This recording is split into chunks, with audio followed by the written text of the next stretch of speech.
Since 2015, Jared Stillman has rocked Nashville sports. That team freaking stinks. And now he's back. The takes are hotter than ever. I mean, let's be honest, he just can't coach. Welcome to Stillman and Company. Stillman and Company on the 440 Sports Network, presented by Hiller Plumbing, Heating, Cooling, and Electrical here on this beautiful Veterans Day. Again, I want to thank you, every single one of you who has served, who currently serves, even those who one day plan to serve. Thank you. Salute for your service to the United States of America.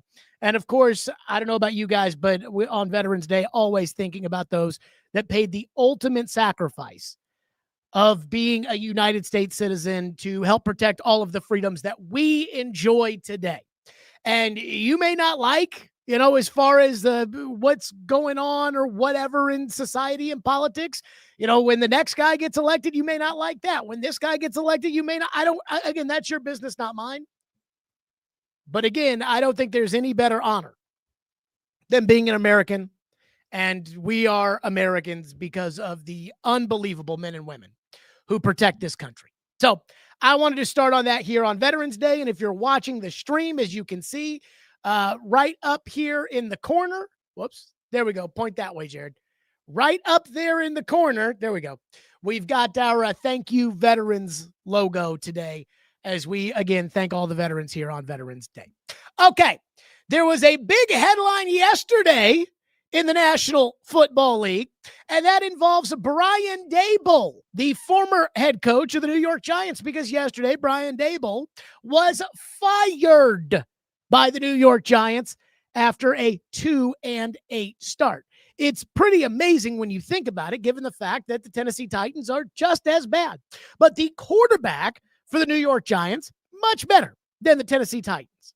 So yesterday, as is the case when a coach gets fired or something of that magnitude, yesterday there happened to be a lot of talk about, well, what about Brian Daboll as a potential candidate for the Tennessee Titans?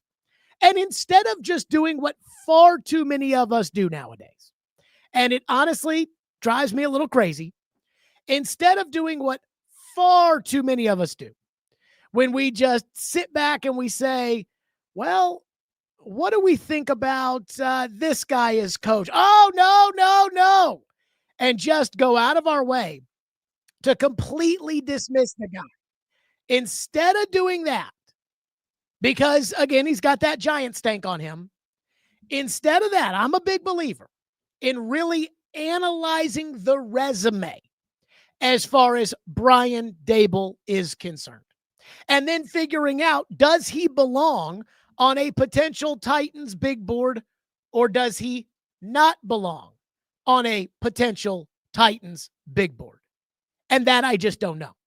So where does Brian Daboll land as far as the Tennessee Titans are concerned and a potential coaching big board is concerned? Now that the Giants have fired Daboll, who was the 2022 Coach of the Year, I think we can have a discussion about his candidacy. So let's do this. Let's start with Brian Daboll's bio. Who is Brian Daboll? What do you know about Brian Daboll? What maybe we don't know about Brian Daboll's history? And then let's do the pros and cons. And then that will help us get to the bottom as to whether or not Brian Daboll is a realistic candidate for the Titans head coaching job. Number one, let's start with the biography. Brian Daboll came up through the Patriots and Bill Belichick, and he was one of those guys that one year he was on one side of the ball, the next year he was on another side of the ball, and then he kind of found a role as a receivers coach, a tight ends coach, etc. And that is usually what Belichick does. Like, that's how McDaniels came up. That's how Brian Flores came up. That's how Matt Patricia came up. That's how a lot of Belichick's coaches come up through the ranks, is by going that route. So he came up through Belichick and the Patriots. Then after that, he bounced to what I call a lot of satellite Belichick positions. So he was coaching for Eric Mangini in Cleveland. And then he was coaching for Eric Mangini in New York. And then he was the offensive coordinator of the Miami Dolphins under Tony Sparano, when he was the head coach there, kind of the early 2010s. After that, he goes to become the offensive coordinator in Kansas City under Romeo Crennel in 2012, where he worked with, wait for it, Mike Borgonzi, who was a scout at the time. So Mike Borgonzi was a pro scout, the Kansas City operation, and Brian Daboll was the offensive coordinator in 2012. And the reason that they probably hired Brian Daboll is because Matt Castle was their quarterback. They were on the hot seat. Scott Pioli was the general manager there, who again came from the Patriots. So there was kind of that Patriot way vibe. Romeo Crennel was Belichick's defensive coordinator. So he really got a lot of his start, Brian Daboll, working for Belichick and then Belichick Associates. Then after that, he goes back to work for Bill and then Nick Saban, where he was the offensive coordinator at Alabama, and he was the OC when Alabama had Jalen Hurts and Tua, and they benched Jalen Hurts for Tua in the national title game, and they won the title. And then after that, he goes to Buffalo, where he becomes the offensive coordinator, where Josh Allen went from looks like a total bust to Josh Allen, MVP candidate. And then finally, the Giants hired Brian Daboll to be their head coach. So again, Brian Daboll's history, got his start under Belichick, worked for Eric Mangini, worked for Tony Sparano, worked for Romeo Crennel, worked with Mike Borgonzi in Kansas City, went back to Belichick, went to Saban, then to Buffalo, then head coach of the Giants. Now, his tenure as far as the Giants were concerned, because again, I always get mad whenever I bring up a potential coaching candidate. And somebody will say something to me like, oh no, Jared, he sucks. Oh no, oh God, he was so bad in Jacksonville. Oh God, Jared, he was so bad in Buffalo. Oh, Jared, he was so bad. He stinks. So on and so forth. And I will just tell you, when it comes to how I feel about those kind of assumptions, Nick Saban wasn't good in Miami, but that doesn't mean that you shouldn't hire him at Alabama. That doesn't mean that I wouldn't hire him again in the NFL. I mean, again, everybody hates Doug Peterson, but Doug Peterson won a lot of football games in Philadelphia, including a Super Bowl. And look, Mike Vrabel got fired here in Tennessee, and everybody thinks that's crazy. So I always say, just because somebody's results weren't perfect doesn't mean that they're not a good coach. There are tons of examples of guys that were not a good coach in their first stop that won 6 Super Bowls in New England in their second stop. It happens. So Daboll's Giants tenure, he gets the job in 2022. He and Joe Schoen are hired as a package deal from the Buffalo Bills. Schoen was an assistant general manager under Brandon Beane, and Daboll was the offensive coordinator. In 2022, they win Coach of the Year, go 9-7-1 with Daniel Jones as the quarterback. They go 1-1 in the playoffs, beating Minnesota on the road. And everybody all of a sudden thinks that Joe Schoen and Brian Daboll know their shit. Again, Coach of the Year in 2022. 2023, they went 6-11. And if you remember, that offseason between 22 and 23 is when they played chicken with Daniel Jones and Saquon Barkley and basically said, we got a contract and a tag. Whoever takes the contract first gets the contract. Whoever doesn't takes the tag. Daniel Jones took the contract. Saquon Barkley got the tag. Both guys got hurt. They went 6-11. 2024. That was last year. Remember, they thought they were going to be a little bit better. They drafted Malik Neighbors, and they went 3-14. They released Daniel Jones in the middle of the season. They were playing with Drew Lock at quarterback, and they went 3-14. They had a miraculous win at the end of the year against Indianapolis that cost them Cam Ward. I think a lot of people, myself included, I think a lot of people were shocked. Maybe I am talking out of my ass. I don't know. I think a lot of people were shocked that Brian Daboll and Joe Schoen kept their jobs in New York after last year. So they do what desperate teams do. They do anything to try to get a quarterback. They tried on Matthew Stafford, couldn't get him. They tried on Aaron Rodgers, couldn't get him. They tried on Cam Ward, couldn't get him. They tried on Drake May a year prior, couldn't get him. So finally they settle for Jackson Dart. And right now, Jackson Dart, if we were to hold the draft today, Jackson Dart would probably be the number one pick in the draft. I heard Jason Fitz today was asked about the difference between, on the Buck Rising show, was asked about the difference between the Titans job and the Giants job. And Fitz said that the Giants job might be more attractive because people think that Jackson Dart might be better than Cam Ward, which is something that I believe. And so I'm not ruling out, but the Giants job is always going to be better than the Titans job because the Giants job is New York. But that's Brian Daboll's bio. Worked for Belichick, then went to Bill's satellite operations, Mangini, Romeo Crennel, even Nick Saban. I don't know if there's a connection between Tony Sparano and Bill. I don't think there is. But he was an OC for a year in Miami. Goes to Buffalo. They reinvent Josh Allen, turn him into a superstar. Goes to the Giants, wins Coach of the Year the first year, and it's just a total shit show right after that. So that's the bio of Brian Daboll if we're going to consider him for a candidate. Now, the pros and the cons when it comes to considering Brian Daboll as a candidate. First, though, I'm going to tell you all about Hiller Plumbing, Heating, Cooling, and Electrical if you want to weigh in on the program. Before I do that, by the way, the YouTube chat, I think I screwed it up because I changed the title. This could be all my fault. Somebody asked on Twitter, is my YouTube bugged or is the chat turned off? I changed the title on the YouTube. So I don't know if that eliminated the chat or not for today. If so, I'm sorry. You can hit us up on Twitter. Maybe it's a YouTube thing. Maybe it's a me thing. I don't know. So, and I don't even see kind of the starred chat. So I don't know what happened with the chat. I'll figure it out here at some point down the road. But let me tell you about Hiller Plumbing, Heating, Cooling, and Electrical before we get to the pros and cons on Brian Daboll. Hiller Plumbing, Heating, Cooling, and Electrical. They've been in business since 1990. They are family-owned and operated with 100% satisfaction. Of happy you'll be, the service is free. If a customer is not pleased with the work that is performed, Hiller will make it right. And I know that because I use Hiller at my home. I absolutely love Hiller, by the way. I mean, even in my personal day-to-day life, when people are like, oh, I got it, I'm like, call Hiller. Go to happyhiller.com. Professional, experienced, trustworthy technicians that come into your home and leave it clean and better than they found it.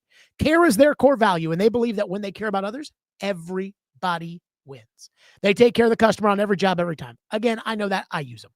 Proud supporter of the National Predators, the Vanderbilt Commodores, and the Tennessee Volunteers. That's Hiller. Call the Happy Face Truck today. Okay. Now, the pros and the cons as far as Brian Daboll is concerned as to whether or not he should be a candidate for the Titans head coaching position. Let's start with the pros. Number one, he is a former coach of the year in 2022. You know, a lot of people dog the Titans for getting rid of Mike Vrabel, and they say he was coach of the year. Right. So was Brian Daboll. By the way, Matt Nagy, who a lot of you seem to hate, Matt Nagy is a former coach of the year as well. Pro number one, former coach of the year. Number two, extensive quarterback experience and success.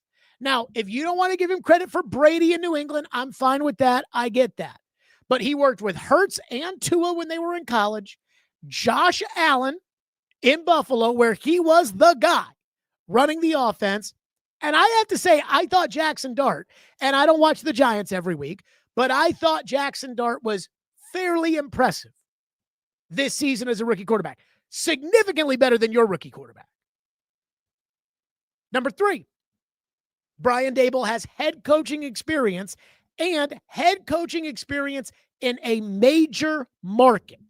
This is not Brian Callahan showing up to take the job and having no idea what he's doing. Again, Brian Daboll has done it. And he has done it with mixed results, but he's done it in a major market. Aaron Glenn right now he got up to his press conference today. Apparently, the ESPN writer that covers the Jets, Rich Samini, reported that Garrett Wilson was going to be out 3 to 4 weeks. So Aaron Glenn got up there today all pissy pants and was like, hey, apparently I don't talk about injuries, but ask Rich because he knows everything. And every week it's some stupid bullshit with Aaron Glenn. It's like, buddy, stop looking like you don't understand what the job of head coach is, because you are head coach in New York and they will run you out of there so fast. So again, Brian Daboll has major market head coaching experience, and I'm going to call this a pro with a incompetent general manager in Joe Schoen, because I watched the Hard Knocks series on the Giants, and I thought Joe Schoen came off looking like the biggest boob in the NFL. 4, pro for Brian Daboll. Extensive experience in the NFL, which would give him the ability to hire a coaching staff. Again, that was one of my big knocks on Vrabel when he was here.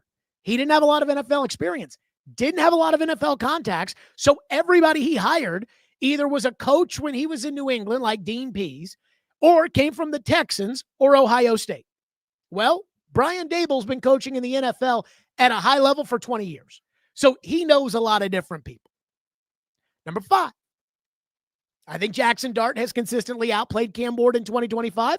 I think that's a pro in the category of Brian Daboll.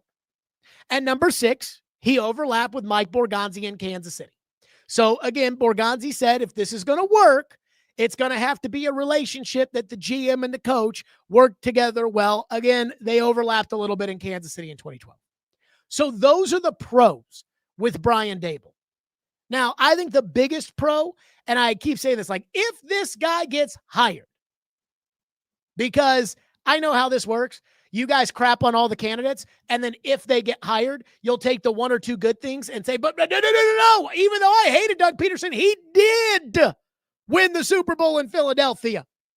Even though I hated Matt Nagy, he did play an instrumental role in Patrick Mahomes' success, or did go to the playoffs twice in 4 years in Chicago. The big thing for Daboll is Josh Allen.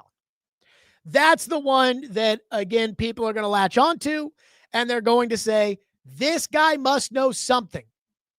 Because, again, he was instrumental in the development of Josh Allen. So those are the pros. The cons. Number 1, he was 20-40-1 with the Giants, and that's not good. And he also has that giant stank on him, which is, again, we can do this with every coach. Matt Nagy has the Chicago stank. Doug Peterson has the Jacksonville stank. Arthur Smith has the Atlanta stank. We can do this with all these guys. But he does have some giant stank on him for what went down in New York. Number 2, Daniel Jones is much better without him in Indianapolis. I know Daniel Jones had a solid year in 2022 that earned him that contract, but it wasn't what's going on in Indianapolis right now. Daniel Jones is playing better than he's ever played in his career. And again, that's without Brian Daboll as his coach. Saquon Barkley has thrived in Philadelphia. And again, that's without Brian Daboll as his coach. Saquon Barkley was good in New York, and Daniel Jones had a good season under Daboll in New York. But they are much better, both of them, in Philadelphia and in Indianapolis.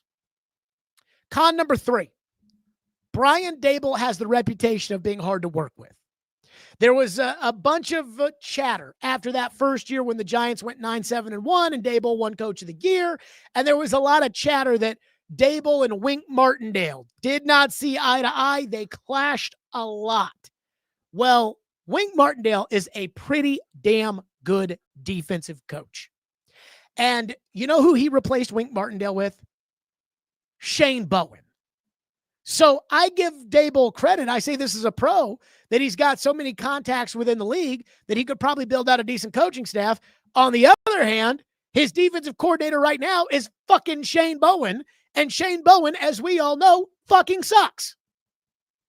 So that reputation of being hard to work with is something that you got to keep an eye on, especially here with Mount Amy, who demands that no coach or general manager ever be a pain in the ass ever again. By the way, in fairness to Daboll, Wink Martindale also has that hard to work with reputation. And 4, and this is totally subjective and it's all in my feeling, but when I watch the Giants Hard Knocks series, remember, off-season Hard Knocks, usually they do the training camp Hard Knocks and they do the in-season Hard Knocks, and I don't really watch Hard Knocks anymore. I used to love Hard Knocks. You know, when I was in middle school and I would get a behind-the-scenes look of what life in the NFL was like. Now, to me, it's kind of all the same show, so I just don't watch it. But when they had off-season Hard Knocks with the Giants, and they took you right into the general manager's office while he's on the phone trying to deal for the number 3 pick in the draft, while he's trying to beg Saquon Barkley to return to the team on a team-friendly deal, I was absolutely mesmerized by the access that HBO and NFL Films had. And Joe Shane looked so stupid, and the Giants looked so incompetent in that Hard Knock series that nobody volunteered to do it for year number 2 because it looked so bad. Well, there was a little bit of Daboll in that, even though it was a lot of Joe Shane. There was a little bit of Daboll in the Hard Knock series, and I felt like Brian Daboll was kind of lazy. That was just the sentiment I got. Sloppy and lazy. And I looked at it like it didn't seem like Daboll really seemed to care much about personnel except for the quarterback, where he was all in. And that's great, but he's not quarterback coach. We're talking about head coach. Now, some general managers will say that is much better than a guy that walks into the office every day and starts demanding, I need Johnny and I need Joey and I need Jimmy and you got to give me these players or else I can't. So maybe that's a pro. But just what I saw, just me with my own eyes watching the Hard Knock series, Daboll came off as kind of lazy. And I don't know if I can do the laziness. So, does Brian Daboll deserve to be a candidate, a realistic candidate for this job? If there are 5 interviews to go around, does Brian Daboll deserve one of the interviews? Here's what I would say the final verdict on Brian Daboll is. Number 1, I don't know enough about Daboll, the guy, to just give you a yes or no. I don't know Brian Daboll. I've never worked with Brian Daboll. I've never covered Brian Daboll. I've never anything other than watching from afar. So I need to talk to someone that I trust that knows Daboll really well, that could give me a yes or a no about his personality, and if he could handle being head coach of the Titans and could do it well. So that's the first thing I absolutely want to get out there. Number 2, when I watched the Hard Knock series, it did feel like Daboll came off as lazy. But the show was focused around Joe Shane, the general manager of the Giants. And I think Joe Shane is a complete and total fucking moron. Now, I think he seems like a nice enough guy. Again, I don't know him. But I watched that series front and back, and I thought, this guy's an idiot. I mean, listen to him try to call the Patriots and try to deal for the 3rd pick. Listen to him on the phone with Saquon Barkley. Try to beg him, well, you know, Saquon, if you come back, you could be in the Ring of Honor. Like, dude, this is business. And I'm like, I think this guy's a dope. And yet somehow he's staying on. Daboll's the one who got fired. Shane is the one who's going to get to pick the next coach. He's an awful general manager. Again, they picked Evan Neal 7th in 2022. He's just a total bust.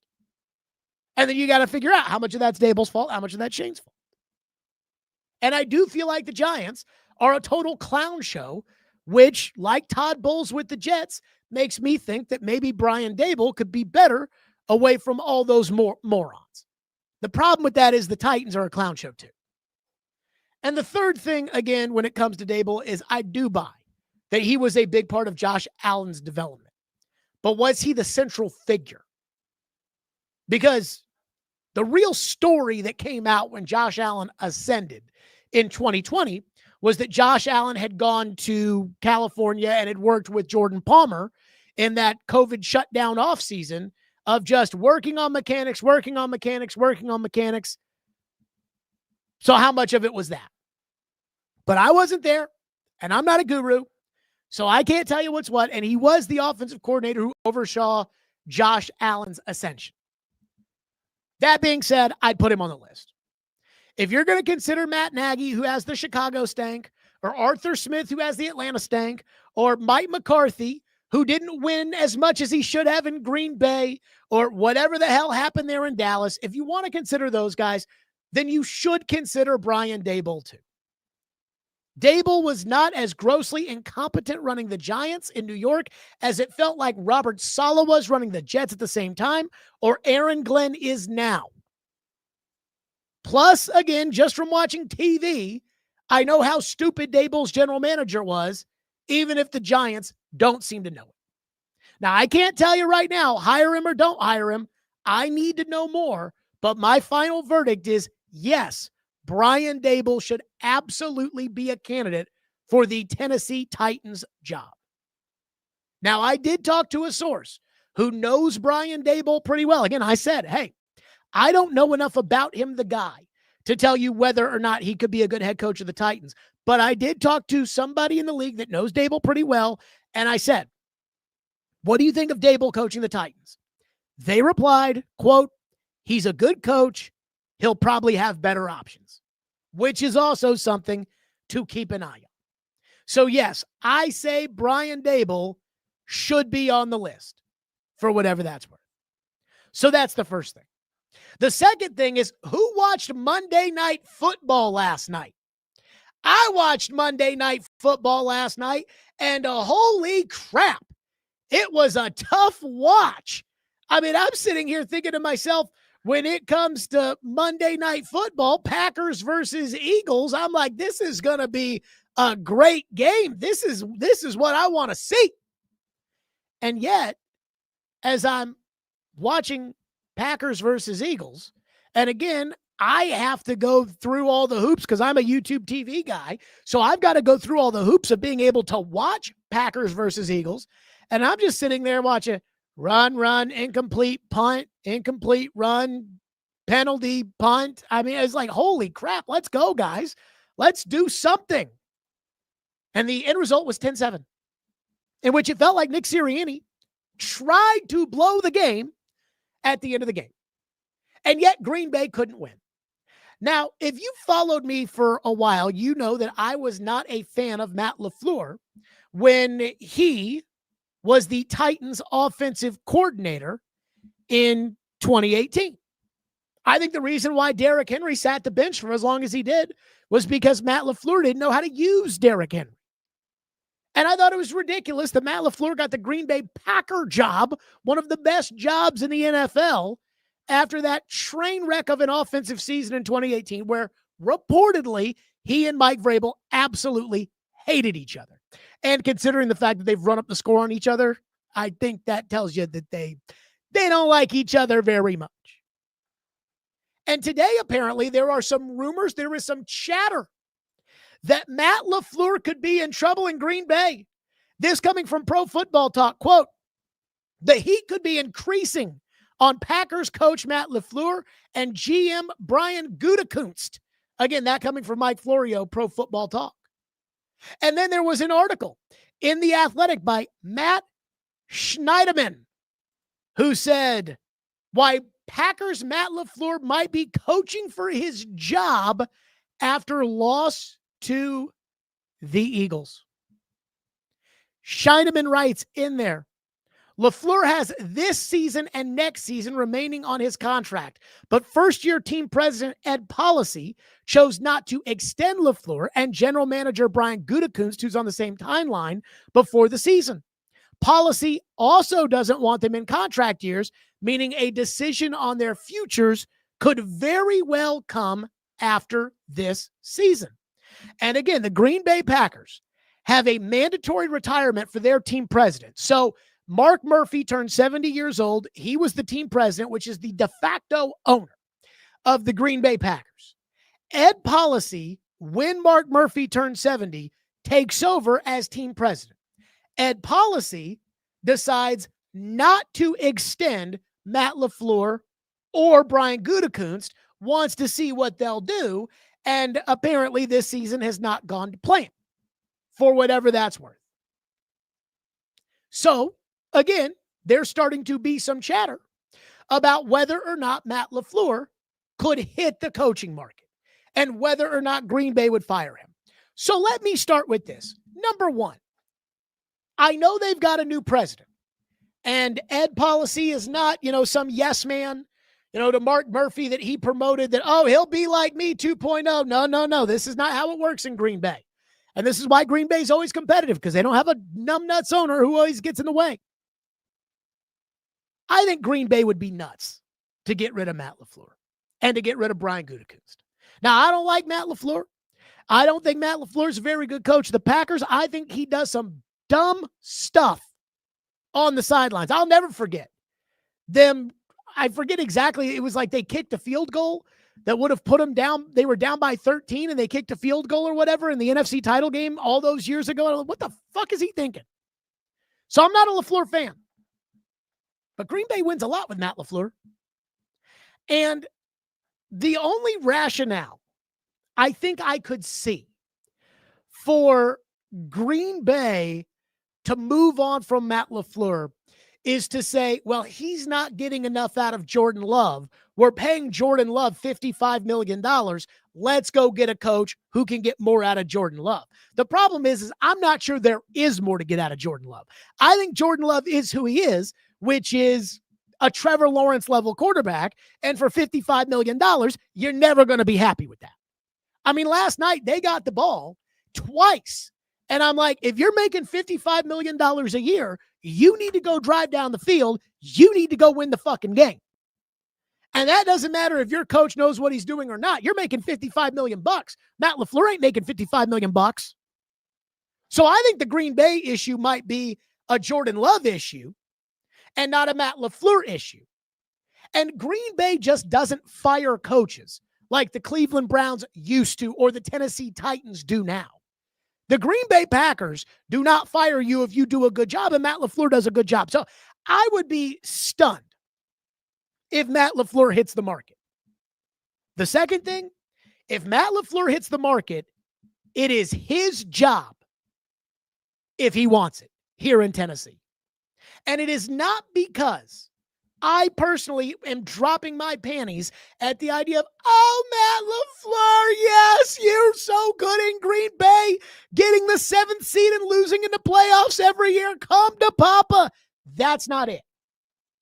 But I know the score as far as Matt LaFleur is concerned with the Tennessee Titans brass. Number one, who runs the Titans? Chad Brinker. Where does Chad Brinker come from? Green Bay. What does Chad Brinker never shut up about? Green Bay. But there's also the Amy Adams Strunk element of this.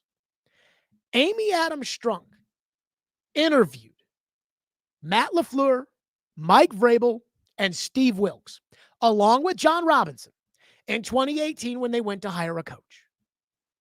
Robinson wanted Vrabel to, from my understanding, Robinson wanted Vrabel. Amy was really impressed by Matt LaFleur. Amy deferred to Robinson when it came to the head coaching interview, and they decided to go with Vrabel. LaFleur ended up becoming the offensive coordinator, I think in large part because he needed to go somewhere where he could call the plays, but also because I'm guessing Amy probably paid for him to be the offensive coordinator. My understanding is Amy liked Matt LaFleur as a head coaching candidate a lot in 2018. So Amy likes him, or at least liked him. Brinker comes from Green Bay. He's the Green Bay coach. And I think the most important thing to bring up here when it comes to LaFleur, Matt LaFleur hates Mike Vrabel. And Mike Vrabel hates Matt LaFleur. And I can see Amy saying, you know what? When we hired Brian Callahan, we wanted the anti-Vrabel. We wanted a guru coach. We wanted one of these McVays. We wanted one of these Shanahans. We wanted one of these guys to be our coach. We took a swing at Brian Callahan. We loved him. He was a nice guy, but the guy just couldn't coach. Well, we know Matt LaFleur can coach. Again, I am skeptical of how good of a coach Matt LaFleur is, but we know Matt LaFleur knows how to coach better than Brian Callahan. Everybody knows Matt LaFleur knows how to coach better than Brian Callahan. And I can see that winning Amy over. So, again, he may have better options too. Every year there are 7 jobs that come open in the NFL. And this year will be no different. I heard PK and Braden, and they were talking about, how many jobs are going to come open and how many jobs are not going to come. And I'm like, there's always going to be a couple that surprise you. So Tennessee's open. New York's open. Miami is going to come open. Cincinnati is going to come open. That's 4. Is Pete Carroll one and done with the Raiders? I don't know. There's going to be multiple job openings that we're not even thinking about. Arizona could come open. So when it comes, there's going to be 5 or 6 jobs out there. And so maybe Matt LaFleur would say, I'd rather be the Arizona Cardinals coach and start from scratch at quarterback than come to this shit show in Tennessee. That's possible. But I'm just convinced, if Matt LaFleur were to hit the market based off of what I know with Chad Brinker and his ties to Green Bay, and based off of what I know about how much Amy liked LaFleur in 2018, and what I know about how much LaFleur and Vrabel hate each other, and how much Amy loves that. And again, the quarterback that a lot of people compared Cam Ward to coming out was Jordan Love. So who better to coach Cam Ward up to be Jordan Love, although I'm not the biggest Jordan Love fan, than the guy who coached Jordan Love into Jordan Love. So I don't know what's going to happen in Green Bay. I don't know the score there. I don't know what Ed Policy is like, the new president. Again, it was reported by The Athletic that he chose not to extend Matt LaFleur or Brian Gutekunst before the season with 2 years left on their deals. And they do not want a lame duck coach, which means a decision will have to be made about Matt LaFleur's future at the end of the year. If you're the Green Bay Packers and you just traded for Micah Parsons and your defense is holding the Philadelphia Eagles to 10 points, but you're losing games to the Carolina Panthers because you can't score more than 7, that does put the coach in a tough spot. So if Matt LaFleur is available, which again, I doubt will happen, but if he is, I believe he would get the Tennessee Titans job if he wanted it. Kind of like Vrabel with New England last year. Yeah, they have to do some Rooney Rule stuff, but if Vrabel wanted that job, they were going to hire Vrabel. I think it's the same thing with LaFleur here. If LaFleur wants the job and LaFleur is available, Amy will hire Matt LaFleur. And that may not be a terrible thing, even though I don't like LaFleur, simply because I think whoever takes the head coaching job of the Titans needs to understand the dynamics of the Titans as much as the Titans and their ownership need to understand the coach. Because this is not like one of 32 jobs. This is a weird fucking place. But I was surprised to hear all the chatter about Matt LaFleur being on the hot seat. I'm not a Matt LaFleur fan. And I watched the game last night, and I'm sitting there thinking to myself, hey, if I'm paying Jordan Love $55 million a season, I need more than 7 points on Monday Night Football. And instead, it's like, no, there's probably there's probably when it comes to Green Bay, they may be blaming the coach here. Didn't see that coming. So that's the second thing. Again, Daboll, I say he should be a candidate. LaFleur absolutely should be a candidate, even if I don't like him. LaFleur should be a candidate if he becomes available for the job. But I'm just convinced that if LaFleur were to get fired in Green Bay and he were to be interested in being the Titans coach, it's his job. Convinced of it. Now, somebody on Twitter says that he doesn't think that, saying, quote, Amy probably wouldn't hire him because of his previous connection here to big, mean Mike Vrabel. LaFleur hates Vrabel, and Vrabel hates LaFleur. I think this is actually perfect with how much I'm convinced they all hate each other. So that's the second thing. Again, if LaFleur wants the job, we're all wasting our time. It's his job. I wonder how, by the way, I wonder how Borgonzi would feel about that. Well, it's very important that the general manager have a good relationship with a coach. And so, throughout this process, what we're going to make sure we do is that we go hire a coach that has a good relationship with a general manager. Matt LaFleur is available. Do you know Matt LaFleur? Then I really don't know Matt LaFleur. Fuck it. He's hired. I thought we were going to have a... Nope. Matt LaFleur's coach. Speaking of coaching candidates, there is one coaching candidate whose name is starting to get all hot and heavy out there in the internet circles, and that is Klint Kubiak, the offensive coordinator of the Seattle Seahawks. We're starting to hear some buzz for Klint Kubiak as a potential head coach in waiting for next year's hiring cycle. And he is, after all, the son of Super Bowl winning coach Gary Kubiak, and he is a direct descendant of the Kyle Shanahan tree. He, again, was the right-hand man to Shanahan in San Francisco before going to New Orleans last year as offensive coordinator, and he is currently Seattle's offensive coordinator, and it goes without saying that Seattle right now is an absolute wagon in the NFC. I was thinking about this last night. My in-laws from Canada were in town, and during the Monday Night Football game, they were like, so who's the favorite this year? Is Philadelphia going to repeat? And I'm like, I don't think so.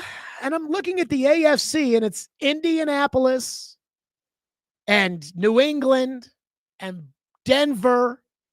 And I'm like, I don't think any of them. Kansas City's got holes. Buffalo, I don't know if you can trust them. Baltimore may not even make the playoffs. And then in the NFC, Philadelphia feels kind of like they're stuck in the mud a little bit. Tampa Bay just got beat by New England. Now, Detroit looks legit, but again, Dan Campbell in the playoffs. I say right now, Seattle has as good of a chance to win the Super Bowl as anybody.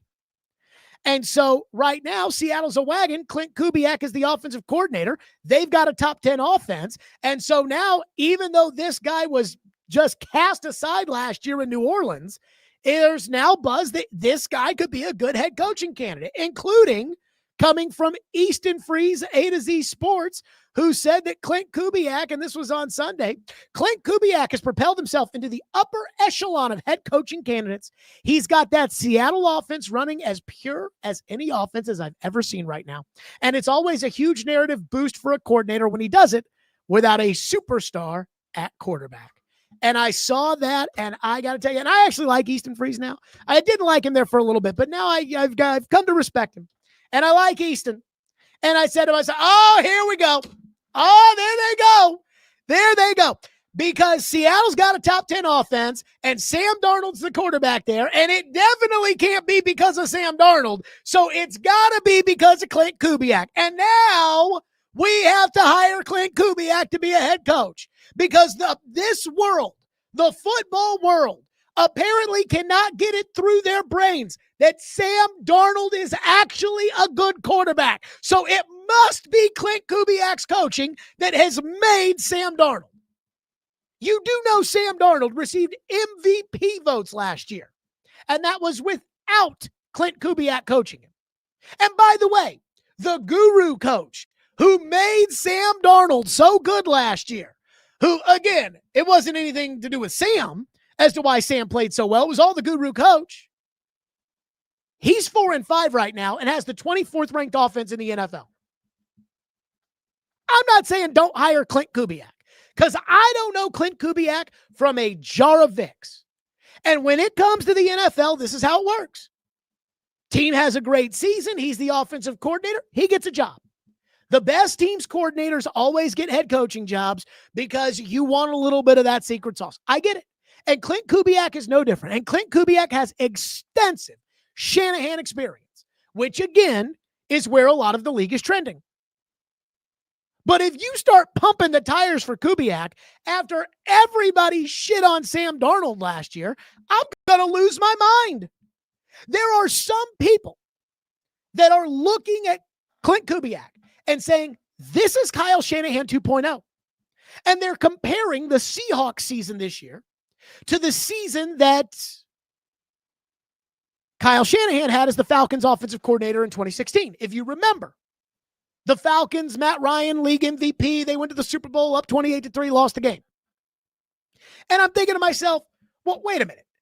Matt Ryan had been a quarterback in the NFL for 10 years at this point and had never, ever, ever played the way that he played in that specific season. Sam Darnold won 14 games last year. Again, everybody said the only reason Sam was any good was because he had Justin Jefferson and Jordan Addison and TJ Hawkinson and Kevin O'Connell was the coach. And all those guys working together are 4-5 in Minnesota without it. But that's what we do.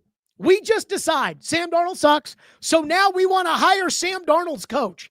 And so help me God, if the Tennessee Titans hire Sam Darnold's coach to be Cam Ward's coach after the Titans, like so many of their fans, so arrogantly thought that Sam Darnold sucked this year and that they were too good for him, so help me God. Again, the fans aren't the only ones that don't believe that Sam Darnold would be doing as well with this terrible team as he's doing in Seattle. And I'm like, well, would Minnesota be 4-5 with Sam Darnold as their quarterback? Would Minnesota have the 24th ranked offense in the NFL with Sam Darnold as their quarterback? I'm going to be willing to say no. No again. If you want to put Kubiak on the list, I'm fine with putting Kubiak on the list. I don't have a problem with that. If you want to tell me that you want to hire Klint Kubiak to be the head coach of the Tennessee Titans so that Klint Kubiak can turn Cam Ward into Sam Darnold, when all of you told me do not sign Sam Darnold last year, I'm going to lose my shit. So be very careful when it comes to the Klint Kubiak thing. Again, maybe Klint Kubiak has a good quarterback. Maybe he's actually good. But I guess not. I do want to hit on the Predators, who have landed in Sweden for the NHL's Global Series. I did not watch the Predators last night. I was watching Monday Night Football. And because, again, it's not on YouTube TV or Amazon, I have to go through hurdles in order to be able to get the game. And I got to tell you, as much as I like having the Preds games on Prime Video and the Braves games on Prime Video, the one thing I absolutely detest is switching out of an app to open another app on the TV to watch the game. So if I'm going to watch the Predators, it better be worth my fucking time. And right now, the Predators are not worth my time, and they're not worth your time. They went on the road to New York last night, and they lost 6-3. New York had not won a game at home for the season, and they dominated the Predators. New York had scored 6 goals at home for the season, and they scored 6 goals last night. And everybody saw this coming too. Everybody saw last night as a get-right game for the New York Rangers. So while I didn't watch the game, so I can't tell you exactly how well or how tough they competed, I've watched enough of the Predators this year, and I've watched enough of the Predators last year to say, this is the same team that didn't do anything last year, and we kept waiting for them to figure it out, and they never figured it out. And they thought maybe if they get a whole offseason, they'll figure it out. And here we are approaching U.S. Thanksgiving, and the Predators are the third worst team in the Eastern Conference. The Predators are 2-6-2 in their last 10 games. It's time to fire the coach. Now, I guess it makes sense. You have this big, long international trip planned. It's the NHL's Global Series, so there are events planned around it. I'm sure there are banners printed up. There's all kinds of things going on. So it may be a little difficult to fire the coach in Sweden and then fly Peter DeBoer out there to coach him tomorrow night. But it is past time for Barry Trotz to relieve Andrew Brunette of his duties. Truth be told, and I said this to Barry Trotz, he should have fired him at the end of last year. He didn't. And Barry Trotz begged for the benefit of the doubt that, hey, Andrew Brunette is a good young coach, And with the way we're going to do training camp next year, and with our plans to fix the defense, you will see. Again, it was a plan I didn't agree with. But I said, okay, that's your plan. I don't agree with it, but let's see. Well, we've seen. Nothing has improved. And the way this works in the NHL is if you've got a highly paid roster that you have expectations for, and they don't meet expectations, you fire the coach. Now, it's one of two things. It's either this coach isn't any good, he's not getting through to him, or all the decisions you made with the roster were terrible. And a lot of the decisions Barry Trotz has made with the roster do look terrible. But if I were general manager, I would want to make sure that's the case. So I'd fire the coach, hire a new coach to see if a new coach can get something out of this roster. Last year it was, well, they got to learn the system. Well, I'm guessing they've learned the system, and it doesn't matter. And here's the problem with Barry Trotz. And it's a shame that I'm not interviewing Barry Trotz every week on the radio anymore. Now, I honestly don't feel like doing 4 hours of radio a day anymore. I mean, that was such a grind looking back on it.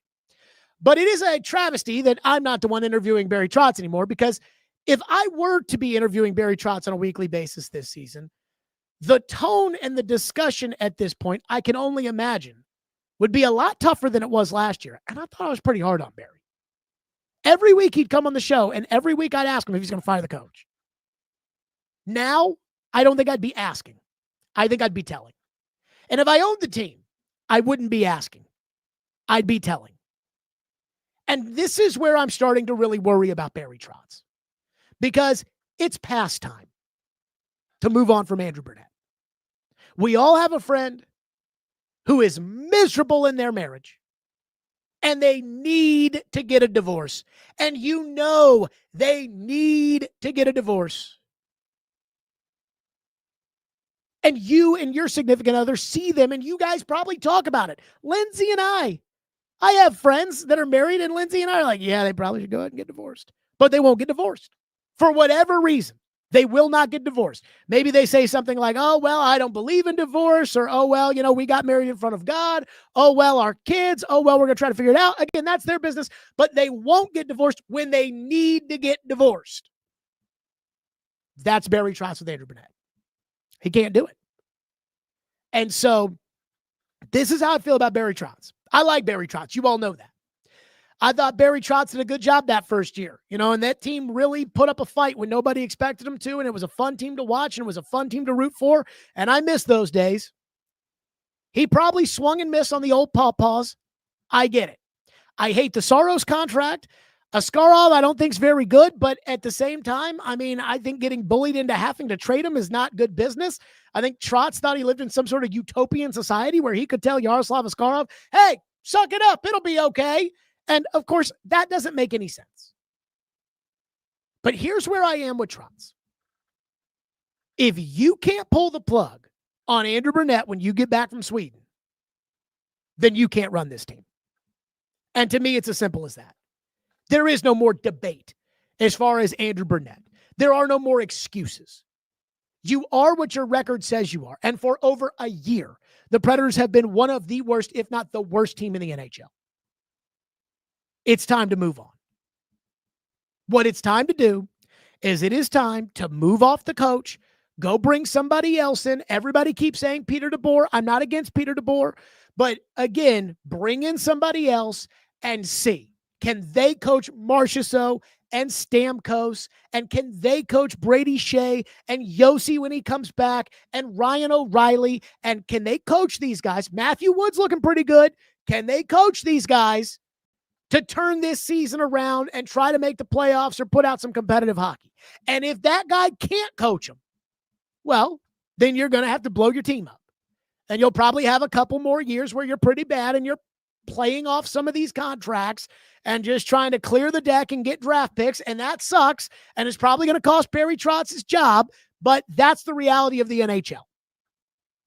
So if Barry Trotz at this juncture, and I'll give them the excuse, I'll accept it, that they're waiting for this global series to end. But if Barry Trotz cannot or will not fire the coach when they get back from Sweden, unless they sweep Pittsburgh in the 2 games, which nobody is expecting, if he will not fire Andrew Brunette, then he needs to be fired too. Because enough's enough. This is common sense business in the NHL. And Barry Trotz gave Andrew Brunette more time than any manager in the NHL would give any coach last year. Brunette is lucky he wasn't out by U.S. Thanksgiving of last year. He was lucky. They went to Canada for 3 games in December and got waxed.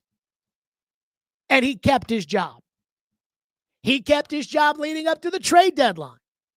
He kept his job after the season. At each one of those checkpoints, he was lucky to keep his job. Well, now it's not luck anymore. It's stubbornness or incompetence as far as Barry Trotz is concerned. And I like Barry Trotz. And I think Barry Trotz did a good job that first year. And I still have faith that Barry Trotz can actually lead this organization. But if you can't pull the plug on this guy, then that tells me, again, I'm a big how you do anything is how you do everything kind of guy. That tells me you're going to be too loyal, you're going to be too optimistic, and your head is going to be too far up your ass to be able to smell the coffee and to build a competitive hockey team. So that's my line in the sand here. If they don't sweep Pittsburgh in Sweden and Andrew Brunette is on the bench against the Avalanche on November 22nd, 11 days from now, then Barry Trotz needs to go too. That's the line in the sand. And I'll just say this. I've talked to people inside the organization. My guess is, and I'm not quoting any source here, my guess is when it comes to Andrew Brunette, the expectation inside of the organization, and I think Brunette probably believes this too, is that he will not be the coach on November 22nd, where things stand right now. That has to be the belief. And if there's a belief that he's going to be the coach and that they're going to come back from Sweden and say, no, it's okay. I mean, at that point, I'm done with Trotz. If they don't win these 2 games, because you can't win 2 games and then fire the coach. If they don't win these 2 games and they get back from Sweden and he's still the coach, then I'm done with Trotz. Because at that point, now you're just going to say, Barry, I'll let you do anything and I'll never criticize you. And I'm not going to do that.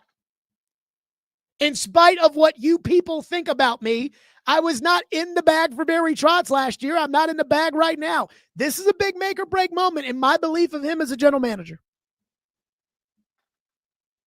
So, look, the roster may be a problem, but let's try it another way first. And finally, the college football playoff rankings come out again today. I'm just not very good at this. And maybe, this is holding me back. I don't know.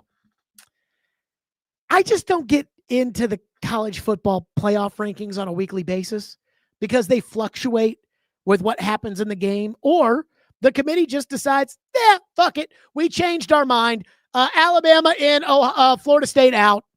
Or the committee just says, we changed our mind. Ohio State in, TCU, Baylor out.